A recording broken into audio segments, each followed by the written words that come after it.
배주가보 왜 뛰기와 능 돈지 내시간이야 내땅 Anishinaabe Ojibway donji Ujo kakana natuan maganak Hoya ganin pangi ma going to man Umag akandaman So yeah, my name is Rufus MOONIAS-QUISSES. When I was born to MOONIAS because my mother was she was married to a MOONIAS before we were born, but my family name would have been Sakani or QUISSES. But we still have relations. We're all related either way. So, but I wanted to tell a story.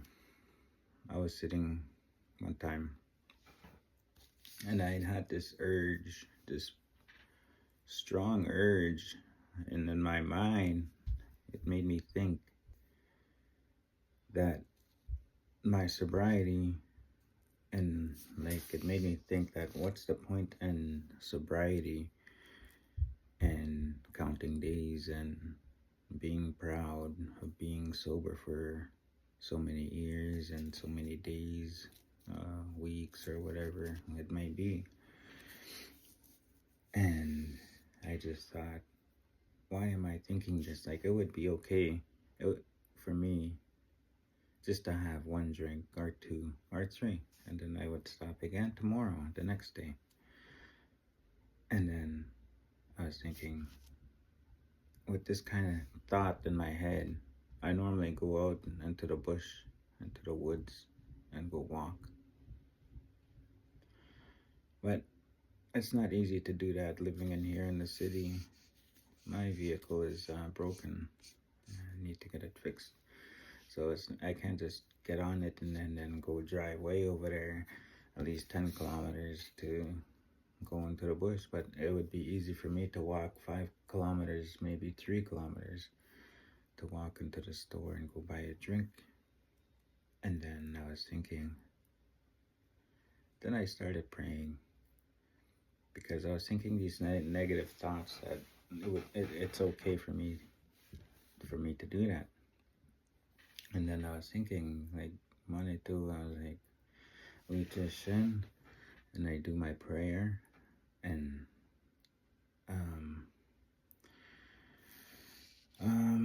later on that day, I get a notification on my phone, and it was an email. This just happened recently. It was on my email saying that they want my I guess they want me to come up there and teach the young ones about Anishinaabe art and things that I know, and I guess things that help me. And I believe that was my prayer, and that was my answer, and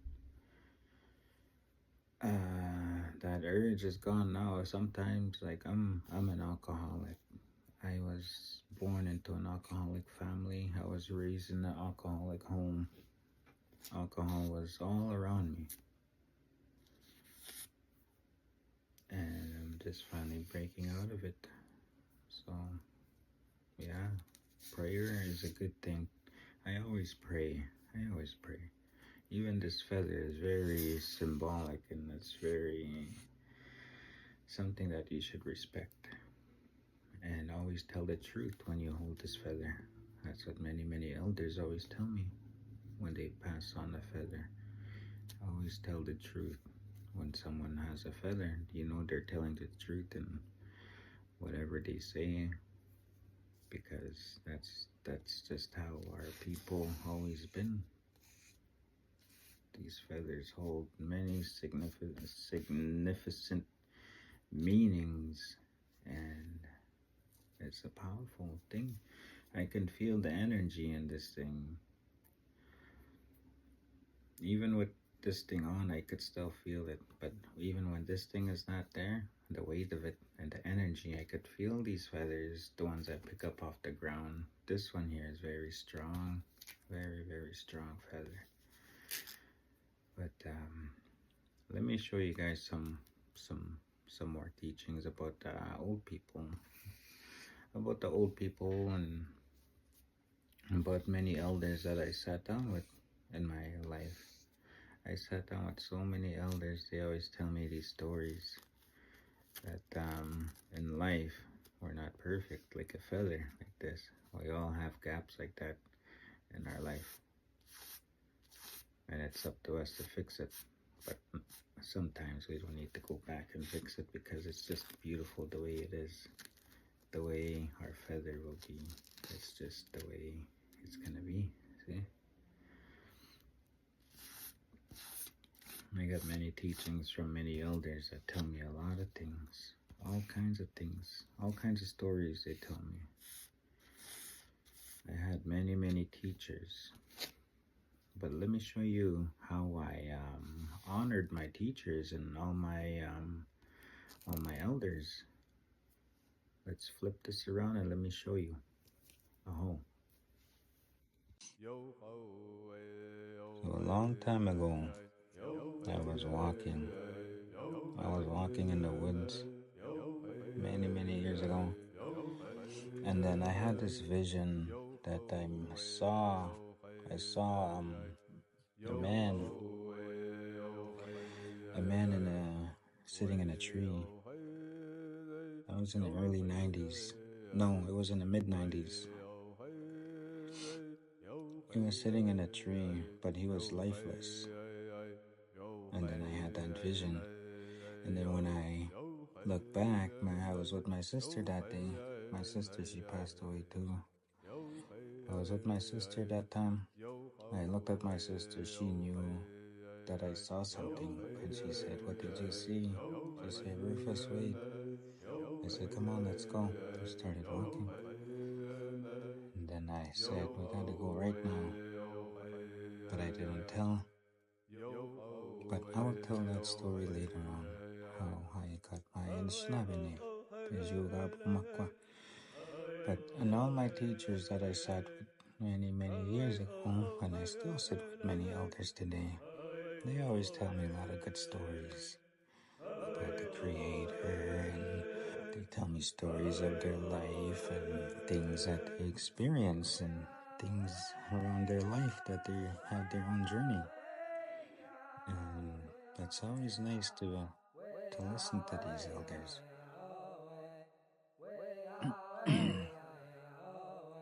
Even my grandfather and all my elders telling me about the 7 grandfather teachings are always around us, and you always have to respect that. Because somebody out there is watching you all the time, even right now. Even the buffalo spirit is always around, the fish. We got the plants and all the life, and all our ancestors are always with us, walking with us. We may never see them, but maybe they're in our shadows. We don't know, but they're always around. Even the Great Spirit, even the tree, even the wolves and the bears and the beavers and the owls. Even Nabuju was here way before us, and now he's resting over here. Even the Manitou that we pray to, the eagle always takes our prayers all the way up, because he's the one that flies the highest. It doesn't matter. He's the only one that can go and take our prayers up, and then he'll tell Manitou, and then he'll always come back. Either way, it's just up to us to see it. Sometimes we don't see it. It always answers. For me, I am speaking for myself because these are my experiences and the things that I know in my life. And my grandfather always tells me, you're never alone. If you're alone, go find a tree and go pray to a tree, because a tree will connect to an animal, or connect to all the trees, and then in the wind will go all the way, tell everybody if it's day or all the way to the night, it'll all come back and tell all the other trees. And by then, he'll tell everybody and behind all over and behind the turtle's back. So the turtle's back is where we live, and the turtle is another sacred teaching here. There's a lot of teachings in just this one little painting. This one here I titled "All My Teachers" because these are all my teachers that helped me in my life. There's many teachers always helping me, always guiding me. Even today, they're guiding me. So I know that I can feel it. Even in this feather, I can feel the energy. And then when I paint, I can feel it. So that's the most amazing thing. And that's the most amazing gift that I can have and that I could share with you guys. So, but there's many more stories in this one little piece that I did.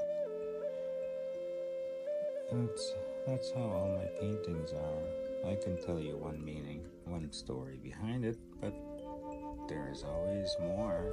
There's always other things to see.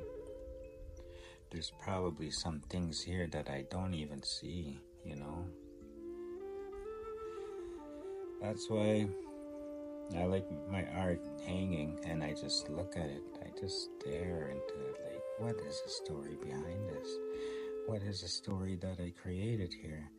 What is the meaning behind this thing? Is there more meanings that I put there, and then I'll see something else in my paintings, and then I'll be like, oh wow, I didn't know I did that, and even my paintings are teaching me. That's the most beautiful thing. My paintings teach me things, you know. That's the beauty of art, Anishinaabe art. Naho, I gotta continue walking my journey. Alamabinam, Naho, English.